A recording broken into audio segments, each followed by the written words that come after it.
ॐ श्री गणेशाय नमः। अथ दत्तात्रेय द्वादशनाम स्तोत्रम्। ॐ अस्य श्री दत्तात्रेय द्वादशनाम स्तोत्रमन्त्रस्य परमहंस ऋषिः श्री दत्तात्रेय परमात्मा देवता अनुष्टुप् छन्दः सकलकामना सिद्ध्यर्थे जपे विनियोगः। प्रथमस्तु महायोगी द्वितीयप्रभुरीश्वरः तृतीयस्य त्रिमूर्तिश्च चतुर्थो ज्ञानसागरः पञ्चमो ज्ञानविज्ञानं षष्ठस्यात् सर्वमङ्गलं सप्तमो पुण्डरीकाक्षो अष्टमो देववल्लभः नवमो नन्ददेवेशो दशमो नन्ददायकः एकादशो महारुद्रः द्वादशो करुणाकरः। एतानि द्वादशनामानि दत्तात्रेयमहात्मनः मन्त्रराजेति विख्यातं दत्तात्रेयहरः पराः क्षयोपशमारकुष्ठादि तापज्वरनिवारणं राजद्वारे पथि अघोरे संग्रामेषु जलान्तरे गिरिः गृहान्तरे अरण्ये व्याघ्रचोरभयादिषु आवर्तने सहस्रेषु लभन्ते वाञ्छितं फलं त्रिकालं यः पठे नित्यं मोक्षसिद्धिमवाप्नुयात्। दत्तात्रेय सदा रक्षेत् यशः सत्यं न संशयः विद्यार्थी लभते विद्यां रोगी रोगात् प्रमुच्यते अपुत्रो लभते पुत्रं दरिद्री लभते धनम् अभार्यो लभते भार्यां सुखार्थे लभते सुखं मुच्यते सर्वपापेभ्यो सर्वत्र विजयी भवेत्। श्री दत्तात्रेय द्वादशनाम स्तोत्रम् श्री दत्तात्रेयार्पणमस्तु।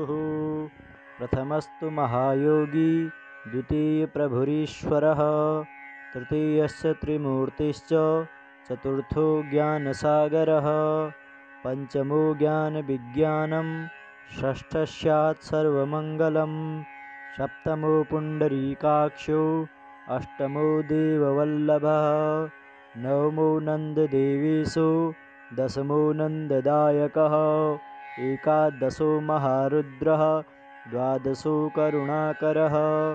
एतानि द्वादशनामानि दत्तात्रेयमहात्मनः मन्त्रराजेति विख्यातं दत्तात्रेयहरः पराः क्षयोपशमारकुष्ठादि तापज्वरनिवारणं राजद्वारे पथि अघोरे संग्रामेषु जलान्तरे गिरिः गृहान्तरे अरण्ये व्याघ्रचोरभयादिषु आवर्तने सहस्रेषु लभन्ते वाञ्छितं फलं त्रिकालं यः पठे नित्यं मोक्षसिद्धिमवाप्नुयात्।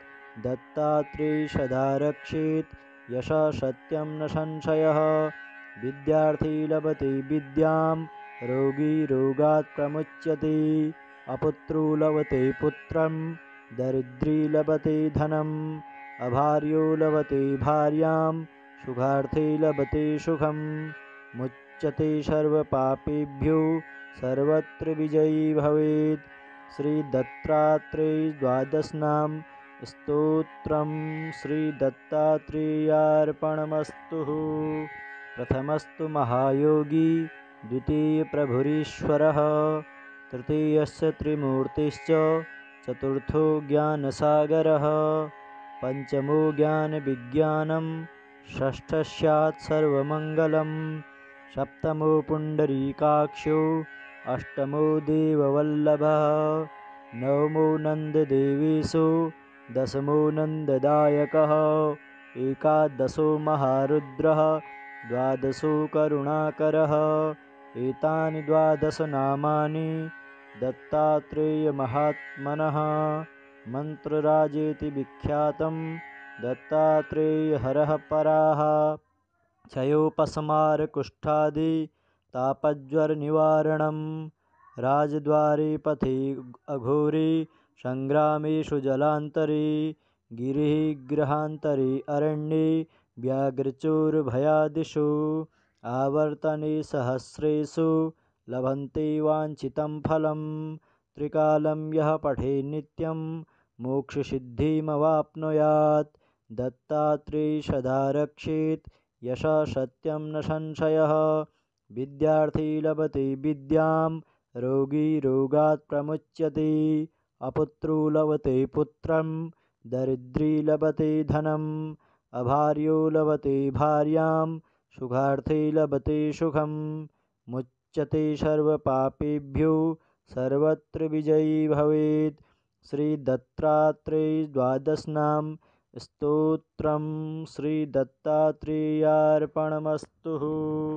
प्रथमस्तु महायोगी द्वितीयप्रभुरीश्वरः तृतीयस्य त्रिमूर्तिश्च चतुर्थो ज्ञानसागरः पंचमो ज्ञानविज्ञानं षष्ठः स्यात् सर्वमङ्गलं सप्तमो पुण्डरीकाक्षो अष्टमो देववल्लभः नवमो नन्ददेवेशो दशमो नन्ददायकः एकादशो महारुद्रः द्वादशो करुणाकरः एतानि द्वादशनामानि दत्तात्रेयमहात्मनः मन्त्रराजेति विख्यातं दत्तात्रेयहरः पराः क्षयोपशमारकुष्ठादि तापज्वरनिवारणं राजद्वारे पथे अघोरे संग्रामेषु जलान्तरे गिरिः गृहान्तरे अरण्ये व्याघ्रचोरभयादिषु आवर्तने सहस्रेषु लभन्ते वाञ्छितं फलं त्रिकालं यः पठेत् नित्यं मोक्षसिद्धिमवाप्नुयात् दत्तात्रेयः सदा रक्षेत् यशः सत्यं न संशयः विद्यार्थी लभते विद्यां रोगी रोगात् प्रमुच्यते अपुत्रो लभते पुत्रं दरिद्री लभते धनम् अभार्यो लभते भार्यां सुखार्थी लभते सुखं मुच्यते सर्वपापेभ्यो सर्वत्र विजयी भवेत्। श्रीदत्तात्रेय द्वादशनाम स्तोत्रम श्रीदत्तात्रेयार्पणमस्तु। प्रथमस्तु महायोगी द्वितीयप्रभुरीश्वरः तृतीयस्य त्रिमूर्तिश्च चतुर्थो ज्ञानसागरः पंचमो ज्ञानविज्ञानं षष्ठः स्यात् सर्वमङ्गलं सप्तमो पुण्डरीकाक्षो अष्टमो देववल्लभः नवमो नन्ददेवेशो दशमो नन्ददायकः एकादशो महारुद्रः द्वादशो करुणाकरः एतानि द्वादशनामानि दत्तात्रेयमहात्मनः मन्त्रराजेति विख्यातं दत्तात्रेयहरः पराः क्षयोपशमारकुष्ठादि तापज्वरनिवारणं राजद्वारे पथे अघोरे संग्रामेषु जलान्तरे गिरिः गृहान्तरे अरण्ये व्याघ्रचोरभयादिषु आवर्तने सहस्रेषु लभन्ते वाञ्छितं फलं त्रिकालं यः पठेत् नित्यं मोक्षसिद्धिमवाप्नुयात् दत्तात्रेयः सदा रक्षेत् यशः सत्यं न संशयः विद्यार्थी लभते विद्यां रोगी रोगात् प्रमुच्यते अपुत्रो लभते पुत्रं दरिद्री लभते धनम् अभार्यो लभते भार्यां सुखार्थी लभते सुखं मुच्यते सर्वपापेभ्यो सर्वत्र विजयी भवेत्। श्रीदत्तात्रेय द्वादशनाम स्तोत्रम श्रीदत्तात्रेयार्पणमस्तु।